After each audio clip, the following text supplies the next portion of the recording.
an interesting legislative battle going on right now, and joining us to talk about this is the chief of ophthalmology over at Texas Tech, Dr. David Lloyd McCartney, joining me here on the Chad Hasty Show. And Dr. McCartney, welcome to the program. Good morning, Chad. Thanks for having me. Absolutely. Appreciate you taking some time today. Tell our listeners a little bit about a battle that's going on that maybe they haven't really heard about. Well, it's quite possible, Chad, because it's sort of a special interest thing. There are actually 3 bills in the legislature this year, and all 3 of them attempt to give additional privileges to optometrists that are really privileges that require medical school education at the present time. One of those bills also gives surgical privileges, and obviously those of us who are actively involved in education of physicians and teaching them these skills are concerned for the safety of Texans.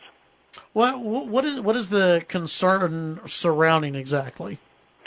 Well, it's really a very simple one. The whole business of regulating medicine has to do with trying to protect the public from practitioners who don't have the education to actually do the things they might propose to patients.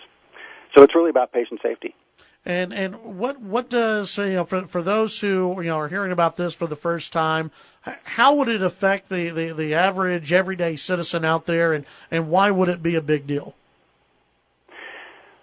Well, let's say that the worst of these bills got approved, which essentially allows optometry to do all of glaucoma treatment unsupervised without consultation with ophthalmologists and a number of surgical procedures. At the present time, these things are illegal to be done in the state of Texas and in most states across the country. So since optometrists are educated by other optometrists in optometry school, they're not getting any education in this. So to suddenly certify them as capable of doing these things has great concerns for safety, and these experiments have been tried in other states. There's a recent example in Northern California where the Palo Alto VA discovered that against their own regulations, the optometry clinic was in fact treating veterans, and a number of those veterans lost vision permanently. And they've changed their practice since then, but this is what's being proposed to be done now in Texas. Why the changes? Are you asking the motivation for these bills? Yeah.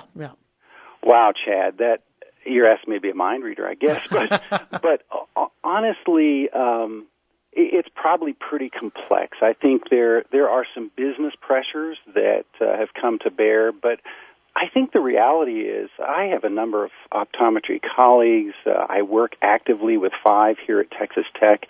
They all practice within their reasonable scope, the scope of practice for which they were educated in.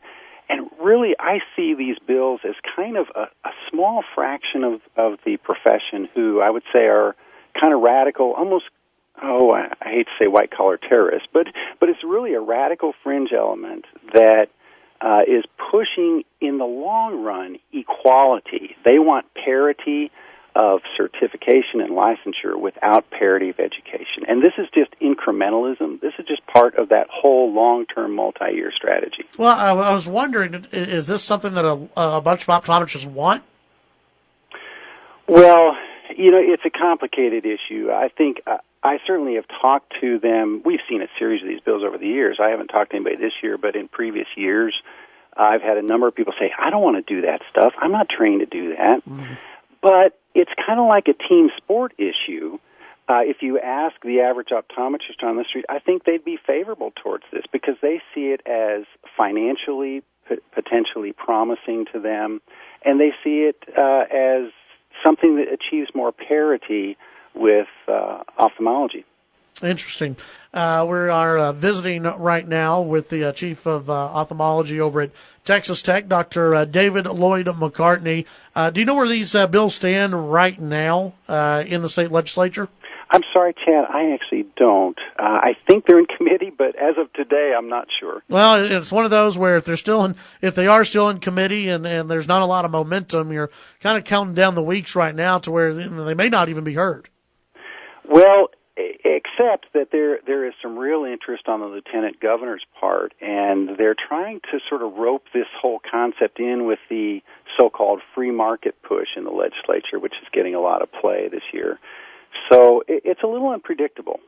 Very interesting. Well, we'll continue to take a look at it. I appreciate you giving us a call today and making the listeners aware of some of the bills that are going on out there in the legislature. Well, Chad, if folks are interested, they should go to TexansForSafeSurgery.org. There's an action link there, and there's lots of information that would clarify some of the things they might have heard today and didn't quite understand. All right. Very good. Dr. McCartney, appreciate your time today. Thank you, Chad. Always a joy. Have a good one. All right. All right, 770-5790, toll-free, 1-800-687-0790. Yeah, that's just some interesting bills that you may not have heard about, whether you agree with them, disagree with them. There's a lot of those type of bills out there that they get absolutely no play in the media. And, it's one of those where right now, I still go back to if it's not moving, if it hasn't been heard yet, folks, they don't even have a budget yet down in Austin. And a lot of these type of bills that aren't getting a big push may not even be heard. But it is interesting to know what is being debated down in Austin and to see where some of these pieces of legislation go.